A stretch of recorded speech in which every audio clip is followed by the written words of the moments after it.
Bonjour à tous, c'est Yona et nous revoici pour une nouvelle vidéo sur la chaîne, je dirais même un tout nouveau genre de vidéo. Donc ce sera la première d'une longue série je pense. Il s'agit tout simplement de découverte manga comme vous pouvez le voir dans le titre de la vidéo. Je suis une très grande passionnée de manga, hein. Il y a Pokémon, il y a les mangas, c'est vraiment mes deux grosses passions. Je lis énormément de mangas que j'achète principalement parce que je ne lis pas de scan. Donc les seuls mangas que j'ai lus en gros c'est ceux que j'ai achetés ou ceux qu'on m'a prêtés. Et j'ai plutôt une bonne collection que je vous montrerai sûrement un jour. En tout cas, comme j'aime faire partager et faire découvrir de nouvelles choses, je me suis dit tout simplement que j'allais vous faire découvrir des mangas qui ne sont pas très connus et qui sont pourtant très très bons. Donc vous aurez un peu de tout niveau manga, hein. Je lis du shoujo, je lis du shonen, je lis du seinen. Les seules choses que vous trouverez pas je pense c'est Yuri et Yaoi parce que je n'en lis pas. J'en regarde, hein, je regarde des animés de ce genre là, mais je n'ai aucun manga de ce type.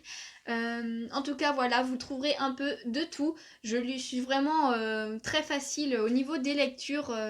Je n'ai pas beaucoup de difficultés. Les seules difficultés par rapport à un manga que je vais avoir, ça va être le dessin en premier lieu. S'il ne m'attire pas ou s'il me rébute carrément, là je ne vais... faites pas attention au chat. Je vais tout simplement l'ignorer. Je vais même pas regarder le synopsis. En fait, ça va vraiment être le dessin qui va m'intéresser en premier. Et l'histoire après, tout simplement. Après, voilà, hein, il y a certaines histoires qui ne m'intéressent pas du tout, je ne vais pas les lire, même si le dessin est bien. Mais bon, il y a quand même un large choix pour moi que j'aime beaucoup. Donc c'est assez simple de vous faire découvrir toutes sortes de mangas. Donc je pense que vous trouverez peut-être votre bonheur dans certaines vidéos. Pas toutes, je pense, parce que voilà, il faut aimer de tout. Mais sûrement quelques vidéos vous feront découvrir des mangas bien sympas que vous aimerez. En tout cas, pour cette première vidéo, j'ai tout simplement choisi un shoujo, donc qui se nomme Au-delà de l'apparence. Donc c'est un shoujo qui est sorti en 2015 au Japon, 2017 en France. Il a 9 tomes en tout, donc au Japon il est terminé, 9 tomes et c'est terminé. Et en France, il y a 8 tomes sortis. D'ailleurs, le 8e tome est sorti début septembre. Donc je pense que le tout dernier tome sortira vers novembre ou décembre. J'avoue que j'ai pas regardé la date. Mais en tout cas, c'est un manga que j'aime beaucoup. Un de mes shoujo préférés, tout simplement. En plus, en 9 tomes, franchement, c'est court, c'est bien. C'est bien, on va pas se mentir, les mangas trop longs, à force, ils sont trop longs, hein, tout simplement. Au bout d'un moment, on n'en voit plus le bout et ça gonfle un petit peu. En tout cas, cette série en 9 tomes, elle est juste parfaite. Donc voilà un peu pour la petite intro. Maintenant, tout simplement, je vais vous parler un peu plus du manga. Donc voilà la couverture du premier tome, tout simplement. Donc au-delà de l'apparence, le mangaka c'est Fumie Akuta. Donc Fumie Akuta, j'ai regardé un petit peu sa bibliographie. Elle n'a fait que 2 autres œuvres qui sont des one-shot, n'importe quoi, des one-shot chacune, mais qui ne sont sortis qu'au Japon. Donc forcément je ne pourrais pas vous donner mon avis sur ces 2 autres œuvres. Les seules qu'on a en France c'est celle-là et elle est déjà très très bien. Donc un peu pour l'histoire, donc il s'agit d'une jeune lycéenne, donc que vous voyez là évidemment, hein, qui s'appelle Chitose et qui, parce qu'elle a été persécutée à l'école quand elle était petite, s'est mise à créer un masque, à cacher sa vraie personnalité en fait, et à se mettre un masque avec des émotions et tout ça, pour cacher en fait toutes ses émotions, tout simplement. Ses véritables émotions, elle les cache pour essayer d'être aimée de tous, tout simplement. Elle ne veut pas, elle a peur d'être détestée, donc elle est toujours gentille, aimable, mignonne, elle fait tout pour être en gros parfaite, pour que tout le monde l'adore, pour que tout le monde l'aime et que surtout personne ne la déteste. Donc même devant sa famille, hein, genre elle est toujours serviable, toujours à rendre service, toujours genre jamais elle se rebelle ou quoi que ce soit, c'est vraiment la fille parfaite. Sauf que on s'en rend compte dès le début du manga en fait, elle se rend compte elle-même que à force de cacher sa vraie personnalité, de mettre son masque tout le temps, ses sourires un peu forcés souvent et tout, et ben elle devient vide à l'intérieur en fait. Elle est en train de perdre sa vraie personnalité et bah, ça l'angoisse un petit peu en fait tout simplement. Mais comme elle ne veut absolument pas être détestée par rapport à tout ce qu'elle a vécu quand elle était petite. Bah elle tient bon et tout. Et en fait, les seuls moments où elle va pouvoir s'échapper, libérer sa personnalité, c'est quand elle va fabriquer des objets tout simplement. Elle va libérer sa créativité, sa personnalité en créant des choses, des objets du quotidien. En fait, ça va être des porte-clés, ça va être des coques d'iPhone, enfin plein de choses qu'elle va créer et qu'elle va vendre en plus dans le magasin de ses parents parce que ses parents travaillent dans un restaurant qui est à eux et en même temps vendent des choses. Donc elle en profite pour vendre aussi ses créations et qu'elle vend aussi à ses amis du lycée, mais qu'elle ne garde jamais pour elle parce qu'il ne colle pas à sa personnalité. Et même si elle adore ce qu'elle fait, ce qu'elle fabrique, elle adore, franchement, elle voudrait les porter, mais non, ça ne colle pas à sa personnalité. Du coup, elle ne les utilise pas, tout simplement. Enfin bon, et l'histoire débute en fait quand elle va aller chercher faire des courses en fait tout simplement pour sa mère et lors de ces courses elle rencontre un garçon qui s'appelle Itsuki donc forcément qui va être le garçon de l'histoire qui va l'aider tout simplement. Donc ce garçon va l'aider avec un pervers tout simplement, un pervers qui était en train de prendre des photos d'elle. Donc il l'aide à ce niveau-là en arrêtant le pervers qui essaye de s'enfuir tout simplement. Et du coup, il repart direct de son côté et elle va le suivre pour le remercier tout simplement. Et elle va atterrir en fait devant une école préparatoire d'art dans laquelle il est entré. Et bah là, elle va mettre tout de suite son masque pour être gentille et tout. Et elle va demander à visiter tout simplement cette école préparatoire d'art. Sauf que bah, au fur et à mesure de la visite, déjà Itsuki, c'est quelqu'un de très, comment dire, quelqu'un, on va dire, méchant au premier abord, en fait, il va tout de suite en plus voir sa vraie personnalité, il voit tout de suite qu'elle cache son jeu, en gros, que c'est pas son vrai elle, et il va lui faire remarquer en plus, Mokona, va-t'en, qu'est-ce que tu fais? Non, non, non. Alors je suis désolée, voilà, c'est bon. Donc il va de suite voir qu'elle cache sa vraie personnalité et tout, et lui faire remarquer. Et c'est à force de ça, hein, bon je rentre pas trop dans les détails, mais que tout simplement Chitose est tombé amoureux de ce garçon, tout simplement. En même temps c'est une romance, hein, c'est un shoujo, il faut bien qu'il y ait de l'amour quelque part. Et du coup, pour essayer de conquérir son cœur, elle va rentrer dans cette école préparatoire d'art. En plus, bon après, elle ne rentre pas que pour ça, elle rentre aussi parce que l'art ça l'intéresse, hein, évidemment comme je vous ai dit au début, elle aime créer, elle est créative, elle aime fabriquer des choses qui est une sorte d'art en fait, hein, ce qu'elle fait d'elle-même.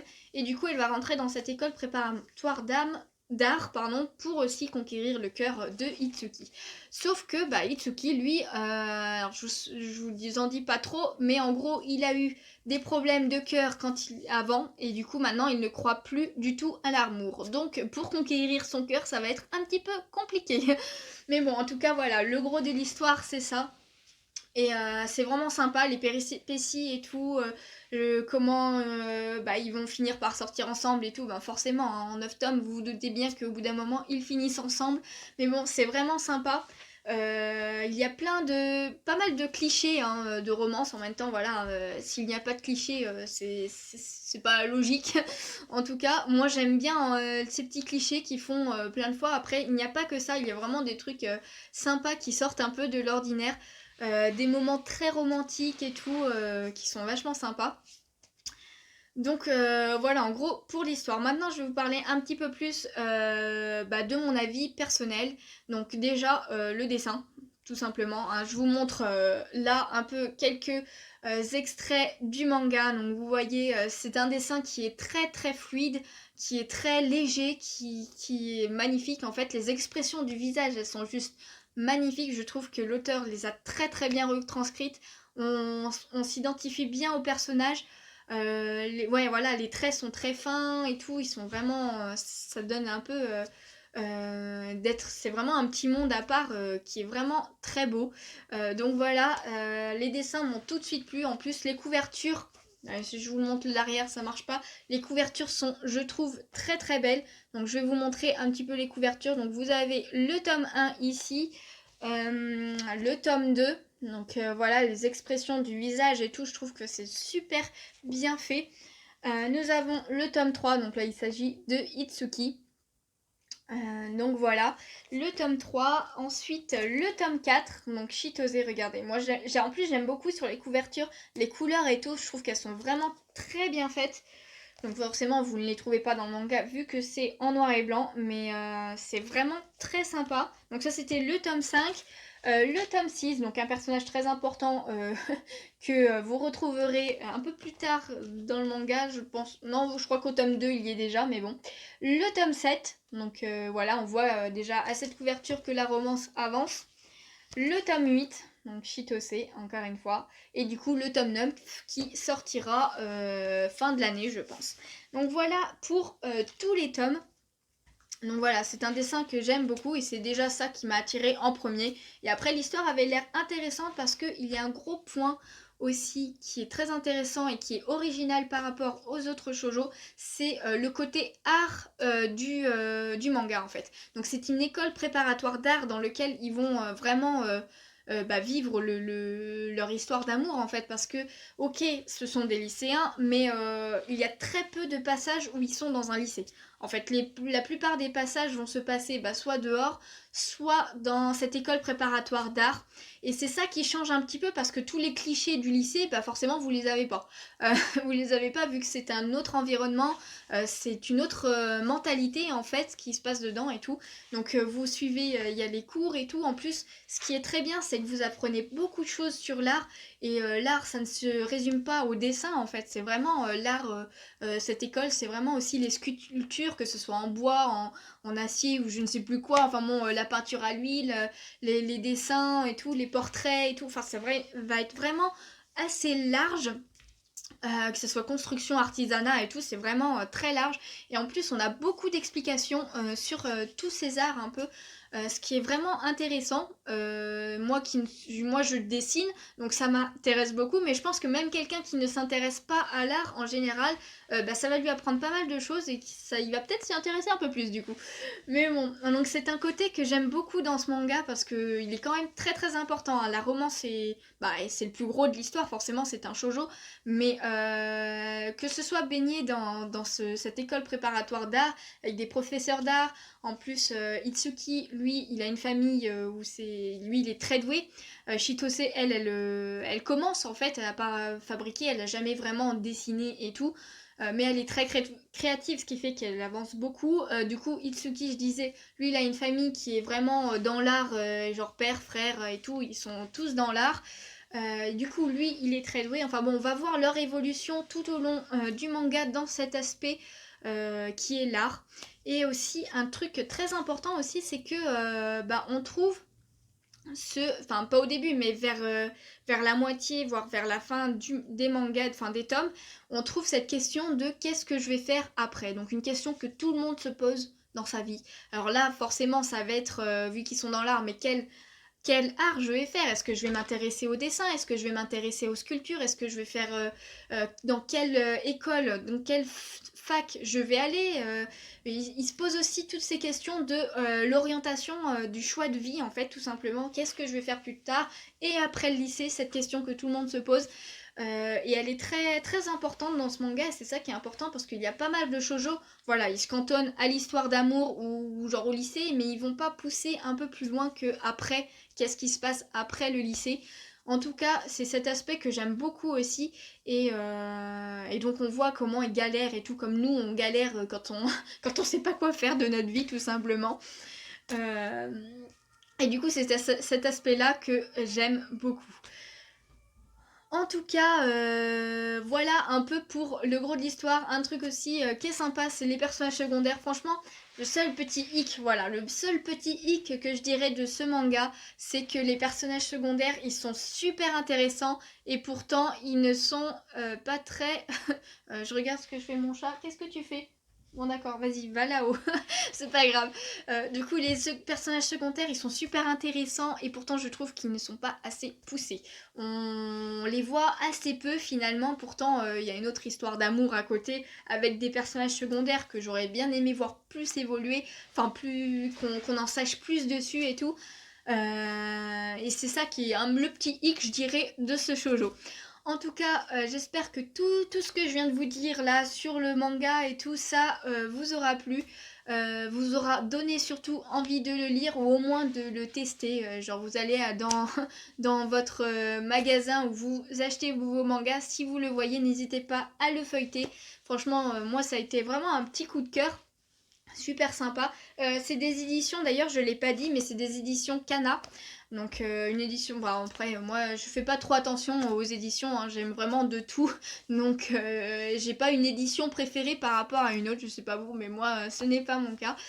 En tout cas, voilà, j'espère que toute cette petite présentation de ce shoujo vous aura plu, qu'elle vous aura donné envie de le lire. D'ailleurs, j'espère que ce système vous plaît. N'hésitez pas à me dire en commentaire toutes vos impressions, hein. N'hésitez pas à me le dire parce que je veux vraiment faire quelque chose qui vous plaît. Si vous préférez une vidéo plus courte, parce que ça fait quand même déjà 15 minutes que je parle d'un seul manga. Si vous préférez une vidéo plus courte ou alors une vidéo où je présente plusieurs mangas mais en plus compact, on va dire, n'hésitez pas à me le dire, hein, franchement, il faut vraiment que vous me disiez dans quelle direction je dois aller, parce que ça me permettra... D'accord, ok, ça me permettra... mon chat a fait des siennes pendant toute la vidéo, c'est pas grave. Ça me permettra, je disais, de voir comment je vais faire mes autres vidéos de découverte de manga. Donc je vais essayer d'alterner d'ailleurs, hein, les vidéos, pas faire que du shoujo tout le temps, mais alterner shoujo, shonen, seinen, un peu. Après j'avoue que je sais même pas combien de séries j'ai dans chaque type en fait. Donc je ne pourrais pas vous dire ce que j'ai le plus ou ce que j'ai le moins. En tout cas, voilà, donc je vais arrêter de dire en tout cas parce que j'ai l'impression que je le dis très souvent. Mais bon, j'espère en tout cas, je viens de le redire, que cette vidéo vous aura plu. N'hésitez pas à laisser un petit pouce bleu, ça me ferait super plaisir, à vous abonner si ce n'est pas déjà fait, je m'en mêle les pinceaux. Aussi à partager la vidéo, hein, faire découvrir ce manga à d'autres personnes. Je suis sûre que il peut plaire à beaucoup de monde. Voilà, je cherche mes mots encore une fois. Et puis, bah, tout simplement, moi, je vous dis à bientôt. Ciao!